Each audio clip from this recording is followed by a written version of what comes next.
ताजमहल जो बना हुआ है, ताजमहल के नीचे भी मंदिर है, जो आपको पता है। कुतुब मीनार बनी हुई, उसके भी नीचे जितनी मुस्लिम इमारतें बनाई गई वो ऊंची इसीलिए है, मंदिरों को तोड़कर मंदिर नीचे बना दिए गए। भारत के मुसलमान जो पाकिस्तान गए वो उनकी सारी जमीन वक्फ को दे दी गई। ये कितना बड़ा भेद है, कितना बड़ा धोखा है, कितना बड़ा छल है। सोमनाथ का मंदिर तोड़ने वाले कौन थे? अयोध्या में श्री राम जन्मभूमि, जहां राम पैदा हुए, जहां दशरथ, जहां सीता घर, जहां हनुमान गढ़ी, जहां सब कुछ था, उसको तोड़कर वह मस्जिद बनाने वाला कौन था?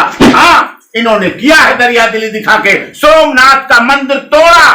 नमस्कार दोस्तों, आज हमारे साथ हैं देश के सबसे बड़े वकील कहे जाने वाले डॉक्टर एपी सिंह और सीमा पार से आए हुए हमारे साथ हैं सीमा जी, जो कि पाकिस्तान से हमारे देश पिछले साल आए और बहुत खुशी खुशी हमारे साथ वक्त बिता रहे हैं देश के साथ। आज हम बात करेंगे वक्त पर हुए देश के लगातार जो भी वक्त से रिलेटेड बात करेंगे।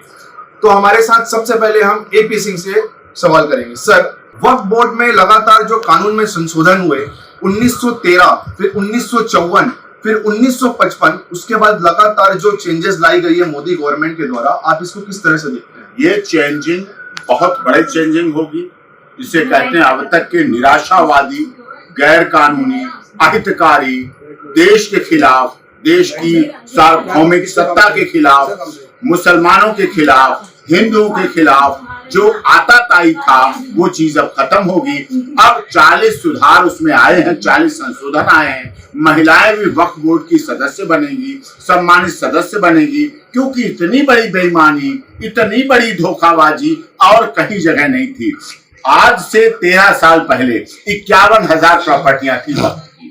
13 साल के अंदर अंदर मोदी जी की सरकार के अंदर अंदर योगी जी के दूसरे चरण काल में आप देख रहे हैं वो प्रॉपर्टियां 51,000 से बढ़कर 9 लाख हो गई। कितनी बड़ी बेईमानी, कितनी बड़ी घोटाला, कितना बड़ा भ्रष्टाचार।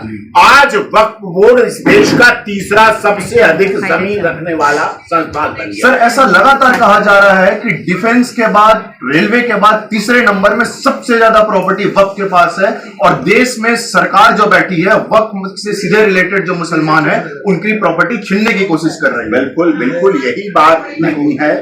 ये सरकार बिल्कुल सत्यता कर रही है। सरकार सर्वजन हिताय सर्वजन सुखाय कर रही है। सरकार सबके लिए न्याय कर रही है। सरकार सबका साथ सबका विकास कर रही है। सरकार IIT बना रही है, सरकार एम्स बना रही है, सरकार डिग्री कॉलेज बना रही है, सरकार यूनिवर्सिटी बना रही है, सरकार रेलवे स्टेशन बना रही है, सरकार बस टर्मिनल बना रही है, सरकार ISBT टर्मिनल बना रही है। सरकार इस देश के विकास के लिए, जिसमें सभी धर्म, जाति, क्षेत्र, भाषा, संप्रदाय के लोगों का विकास कर सके, इस सरकार के समय सभी जाति वालों का विकास हो सके, सबका गरीब अमीर का विकास हो सके, इसलिए सरकार ये काम कर रही है। सरकार रेलवे चलाती है, रेलवे लाइन दुनिया की सबसे अधिक रेलवे, क्यों? जिसमें सभी जाति, धर्म, क्षेत्र, भाषा के लोग जाएं। सरकार अस्पताल, एम्स, IIT कॉलेज बनाती है, जिससे सबके लोगों का विकास हो, सबके बीमारों का इलाज हो, सब धर्म के बच्चों की पढ़ाई पढ़ सकें, सब धर्म के बच्चे इंजीनियर बन सकें, सब धर्म के बच्चे MBBS कॉलेज में डॉक्टर बन सकें, सब धर्म के कॉलेज बच्चे यूनिवर्सिटी में पढ़ सकें, सब धर्म के लोग बसों पर ISBT टर्मिनल से यात्रा कर सकें,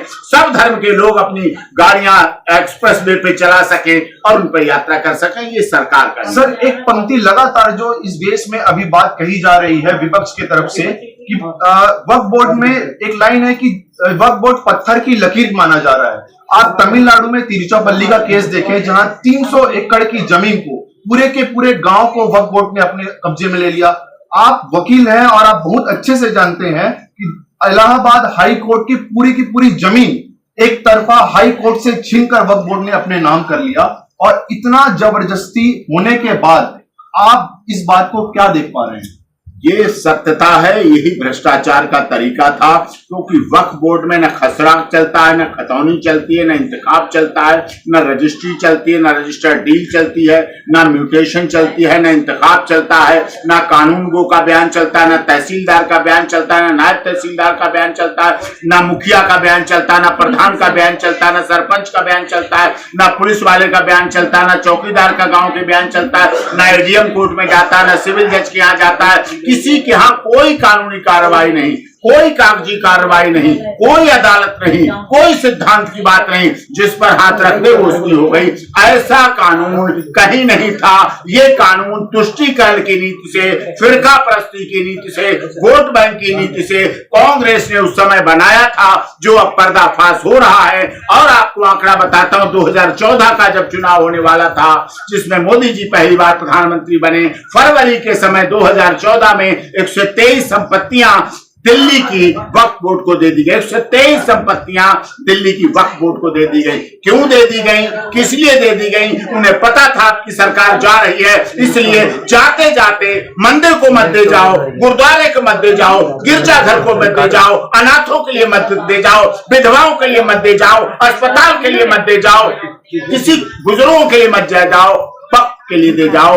तुष्टीकरण की नीति बताती है। 101 करोड़ से अधिक का पैसा दिल्ली की केजरीवाल जी की सरकार ने वक्फ में डोनेट किया है। आप समझ सकते हैं कितना बड़ा भेदभाव, कितना बड़ा फिरका परस्ती, कितनी बड़ी धोखेबाजी, कितनी बड़ी गलत चीजें वक्फ के द्वारा हिंदुओं के साथ हो रही हैं। सबसे बड़ी बात, जब पाकिस्तान के मुसलमान भारत हिंदू आए, पाकिस्तान के हिंदू भारत आए, उनकी संपत्ति लेकर के वहां मुसलमानों को दे दी गई, किसी मंदिर को नहीं दी गई, किसी हिंदू को नहीं दी गई। भारत के मुसलमान जो पाकिस्तान गए, वो उनकी सारी जमीन वक्फ को दे दी गई। ये कितना बड़ा भेद है, कितना बड़ा धोखा है, कितना बड़ा छल है, कितना बड़ा तुष्टीकरण की नीति है। कब तक आप इसको सहते रहेंगे? सर, लेकिन आप जिस बिल को सही कह रहे हैं, देश की पार्लियामेंट ने जिसको बेस्ट पार्लियामेंट का अवार्ड दिया, मिस्टर ओवैसी साहब, वो कहते हैं कि ये आर्टिकल 14, आर्टिकल 15 और आर्टिकल 25 का सीधा सीधा उल्लंघन है। उनकी हजारों करोड़ की संपत्ति जो हैदराबाद में है, तेलंगाना में है, आंध्र प्रदेश में है, वो वक्फ बोर्ड के द्वारा ही ओवैसी साहब के पास जमीन है, उन्हीं के द्वारा है। इसीलिए उन्हें दुख हो रहा है, इसीलिए उन्हें बुरा हो रहा है, क्योंकि जब आदमी को दिख रहा है अब हमारी संपत्ति जा रही है, अब हमारा धोखा पर्दाफाश हो गया, अब हमारी खुल गई बातें, पोल खुल गई है, तो इसलिए उन्हें बुरा है। सर, ओवैसी साहब को मैं सुन रहा था, वो कह रहे थे वक्फ का दूसरा मतलब होता है दरिया दिल, और उन्होंने एग्जाम्पल दिया कि मथुरा की जन्मभूमि का जो केस था, जन्मभूमि का जो मामला था, उसमें वक्फ ने काफी सारी जमीन अपनी दरिया दिल से जन्मभूमि को सौंपी, ताकि हमारे देश में भाईचारा और एकता बना रहे। उन्होंने यह भी एग्जाम्पल दिया कि वक्फ इस देश की हर सामाजिक कार्य में अपना हाथ जुटाए रखता है और देश में सरकार उसको उल्लंघन करना चाह रही है। आप वरिष्ठ पत्रकार, आप बताइए मुझे, वक्फ ने कितने कॉलेज खुलवाए हैं, वक्फ ने कितने बस अड्डे बनवाए हैं, कितने वक्फ ने IIT कॉलेज खुलवाए हैं, वक्फ ने कितनी यूनिवर्सिटी बनवाई हैं, कितने MBBS कॉलेज खुलवाए हैं, कितने मेडिकल कॉलेज खुलवाए हैं, कितने वृद्धाश्रम खुलवाए हैं, कितने विधवाश्रम खुलवाए हैं, कितने अनाथ आश्रम खुलवाए हैं, कितनी धर्मशालाएं खुलवाई हैं, कितना लोगों के लिए काम किया है वक्फ ने? नहीं किया, वो नहीं करते। हाँ, इन्होंने किया है दरिया दिली दिखा के। सोमनाथ का मंदिर तोड़ा, सोमनाथ का मंदिर तोड़कर वहां मस्जिद बनाई गई थी, जिसे बाद में वापस लिया गया था। सोमनाथ का मंदिर तोड़ने वाले कौन थे? अयोध्या में श्री राम जन्मभूमि, जहां राम पैदा हुए, जहां दशरथ, जहां सीता घर, जहां हनुमान गढ़ी, जहां सब कुछ था, उसको तोड़कर वह मस्जिद बनाने वाला कौन था? मथुरा में जहां कृष्ण पैदा हुए, कृष्ण जन्मभूमि के ऊपर मस्जिद बनाने वाला कौन था? ये बताइए। वाराणसी में जहां शिव जी भोले बाबा की नगरी है, उसके ऊपर तोड़कर मस्जिद बनाने वाले लोग कौन थे? ताजमहल जो बना हुआ है, ताजमहल के नीचे भी मंदिर है, जो आपको पता है। कुतुब मीनार बनी हुई, उसके भी नीचे जितनी मुस्लिम इमारतें बनाई गई, वो ऊंची इसीलिए है, मंदिरों को तोड़कर मंदिर नीचे बना दिए गए और उसके ऊपर ये इमारतें खड़ी कर दी गई। ये सबको पता है, सब जानते हैं। मक्का मदीना के बारे में भी आप सीमा से पूछना, मक्का मदीना के बारे में भी ऊपर बना दिया गया, नीचे आज भी शिवलिंग है, आज भी शिवालय है, आज भी सब कुछ है। सर, वो आर्टिकल 25 का हवाला देते हैं और कहते हैं, उदाहरण के तौर पर उन्होंने बताया एग्जाम्पल में, कि गुरुद्वारा सिख कमेटी जो दिल्ली में है, उसमें नॉन हिंदू का एंट्रेंस पॉसिबल नहीं है, लेकिन वक्फ बोर्ड में अब सरकार ये कह रही है कि जो नॉन हिंदू पर्सन है, जो हिंदू पर्सन है अलग रिलीजन का है, वो भी इंटरफेयर कर सकता है, और सीधा सीधा ये आर्टिकल 25 का उल्लंघन है मिस्टर ओवैसी के अनुसार। नहीं, बिल्कुल उल्लंघन नहीं है। सिख गुरुद्वारा प्रबंधन कमेटी ने कभी किसी की जमीन पर कब्जा नहीं किया। सिख गुरुद्वारा प्रबंधन कमेटी सिख धर्म में जून में शरबत पिलाने का काम करते हैं, भंडारा करने का काम करते हैं। उनके गुरुद्वारे में कोई कभी चले जाओ, भोजन मिलता है, रुकने को स्थान मिलता है, रहने को रात बिताने को मिलती है। ये सिख धर्म है। सिख धर्म की कल्पना और सिख धर्म के युवाओं को, बच्चों को भी हत्या करने का काम मुगल शासकों ने किया था। उनके बच्चे जाने का काम, सिख धर्म को बर्बाद करने का काम मुगल शासकों ने किया था। उनके बच्चों की हत्या कर दी गई। ऐसा सिख धर्म त्यागी और बलिदानी। सीमा जी, आप इस पर क्या कहना चाहेंगे? पाकिस्तान की जो जमीन थी उसको वक्त ने सबसे पहले कब्जा किया और हिंदुस्तान बनने के बाद हिंदुस्तान के मुसलमानों को ही एक्सप्लॉइट करने का काम वक्त लगातार कर रही है। अब ये कहा जा रहा है मुसलमानों के द्वारा भी कि हमारा एक्सप्लॉइटेशन, हमारी जो जमीनें हैं वो लगातार वक्त कब्जा करेगी और इसका विद्रोह हिंदू और मुसलमान दोनों ही कर रहे हैं। तो आप इसको किस तरह से देखते हैं? देखिए, जो भारत सरकार हमारी करेगी तो बहुत अच्छा करेगी। और देखिए, वक्त ये जो सारी मुद्दे बात है इसमें तो बिल्कुल गलत हो रहा है। कोई भी आया किसी को सीख है, हमारी भारत सरकार जो भी करेगी बहुत अच्छा करेगी। और जैसे आज तक करती आई मोदी जी ने हमारे उन्होंने जो भी किया जनता के लिए किया है, आगे वही करेंगे। और मुझे विश्वास है जो वक्त के बारे में है वो थोड़ा गलत है। किसी की प्रॉपर्टी कैसे आ सकता है? कोई भी चीज कहोगे सीमा अगर हमारा है तो हमारा उठाता हो जाएगा। 1913 से लेकर अभी तक लगातार 110 साल से ज्यादा वक्त का मनमानी है।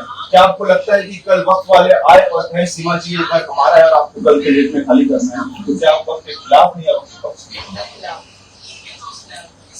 बिल्कुल, धन्यवाद दोस्तों। ये थे हमारे साथ वकील डॉक्टर AP सिंह और हमारे साथ ही पाकिस्तान से आई हुई हमारी अपनी सीमा जी। और आपको हमारा ये कंटेंट कैसा लगा प्लीज कमेंट